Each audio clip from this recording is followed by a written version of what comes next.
Hey, what's going on? It's David Mueller from Monetary Ocean, and in this video, I'm going to be working through a live workflow on Inventory Labs.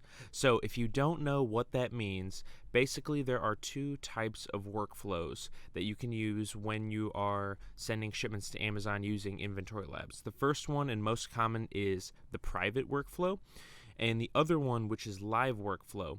So once you start a new batch on Inventory Labs, you're going to see this screen. I have the batch name filled out as an example. I'm going to be blocking out my shipment. All this stuff is what I use in my normal Inventory Lab settings. If you want to check out doing a listing with the private settings, check out the videos. I have a two-part series. I have them coming up on the screen now, but I'm going to be using a live workflow for this, and I want to disclose right at the beginning of this video, I have never done a live workflow, so I'm going to be documenting this completely as a beginner, and I'm going to be letting you guys in on my thoughts and how I think I'm going to be able to tackle this, and then at the end of the video, I'm going to give my comparison of live workflow versus private workflow, and I'm going to be doing this over the course of a week, and I'm going to be, collecting and sourcing items throughout that time and just kind of adding them. So it might just jump to the point where I'm ready to go. I'm just showing you guys, first of all, what you guys are going to be seeing. It gives you this little pop-up window, which workflow type should I choose, and I would highly recommend going through this and actually reading to see what works best for you. So TLDR, private workflow, essentially lets you scan all your items in, and then at the end it will decide which warehouses you need to ship your items to. So this can be easier if you want to ship less places, because if you notice as you do a live or a private workflow, it will show tentative destinations, and those basically mean where it assumes it will be shipping the package to. Nowadays, Inventory Lab has been getting smarter, and they condense down to as few warehouses as possible, depending on the type of shipments you're doing. If you're doing huge quantities, it'll have you break it up, but that's beyond the point right now. Basically, private workflow condenses, and from what I've understood, makes the shipment process cheaper. You have to ship it to less places and all that. With the live workflow, on the other hand, you have the ability to basically scan in products and label and ship them out to the different locations. It'll basically pop up which locations it wants you to ship it to once you list the product, which I can show you guys after this. But basically, it allows you to kind of work with it more as you're listing the products. So you could essentially list a bunch of products and prep a shipment and have those boxes go out to, let's say, Fulfillment Center 1, but then still work on filling up Fulfillment Center 2 boxes on the side. So it allows you to kind of like actively work as you source instead of sourcing and then, doing the shipment process at the end. So I'm going to show you guys what happens when you switch this over to live. It gives you this pop-up right here. Use the live workflow option for a streamlined listing experience. Before we get started, confirm any shipments displayed in the working shipments window match the shipment's status in your Seller Central shipping queue. Eligible items will be automatically added to a working shipment as you list. That last part is very important. Eligible items will be automatically added to a working shipment as you list.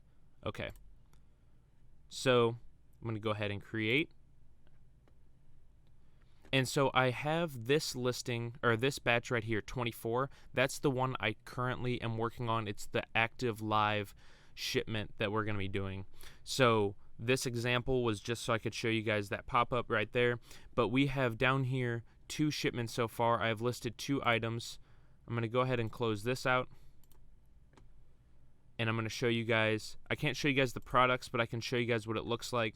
So we have these 2 buttons instead of the 1 now. We can do scan to pack, which basically lets us create a box. I have one box going to AWR4, so I can have a box going there.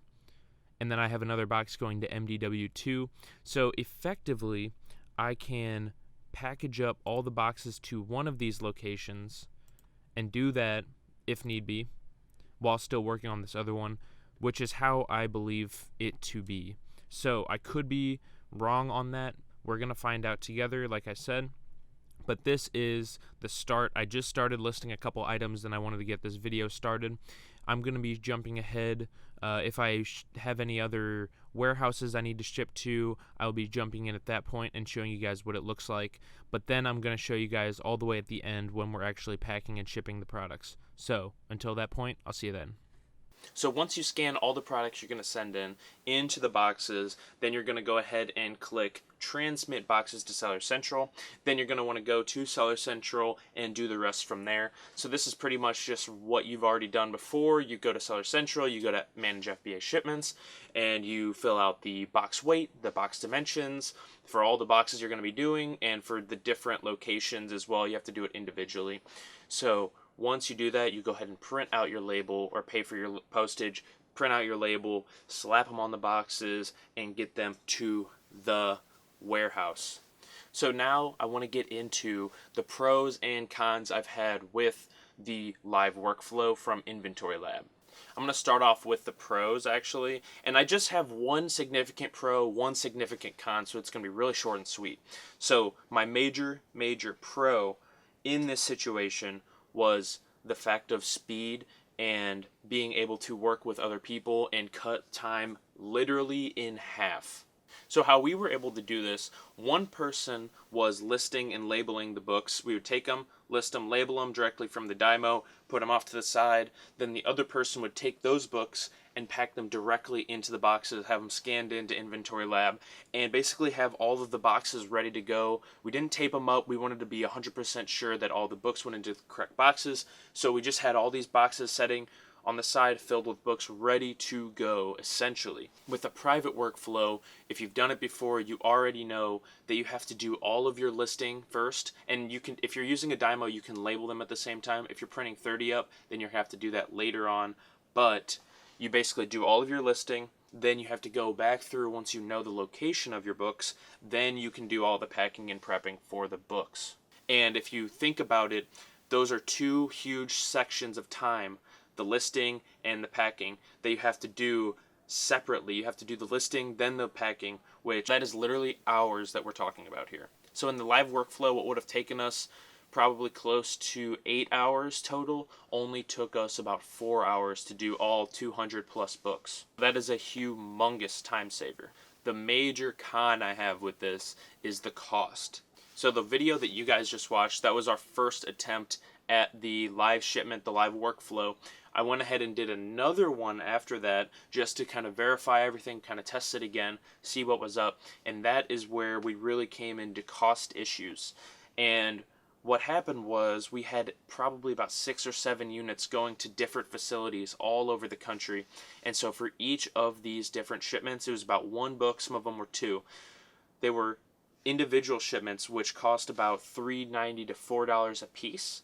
So that really brought up our shipping costs. So when we shipped in a private workflow to one facility, our shipping cost was 22 cents, for example. And when we did this first live workflow that you guys just watched the video of, the shipping cost was 32 cents. So that's, 10 cent different per unit. Not a big deal. But when we did that final live shipment, it was close to 41 cents per unit shipped. So that is almost a 20-cent difference from the private workflow that takes a little bit more time to the live workflow that we did that takes less time. So you can kind of balance these out and kind of decide if you want to spend more time or you want to spend less money. And that is, your middle ground, your decision to make. So that's the video, guys. I hope you guys enjoyed this content. You already know what to do if you want to show some love. And until next time, my name is David Miller at Monetary Ocean. Do not wait. Dive in.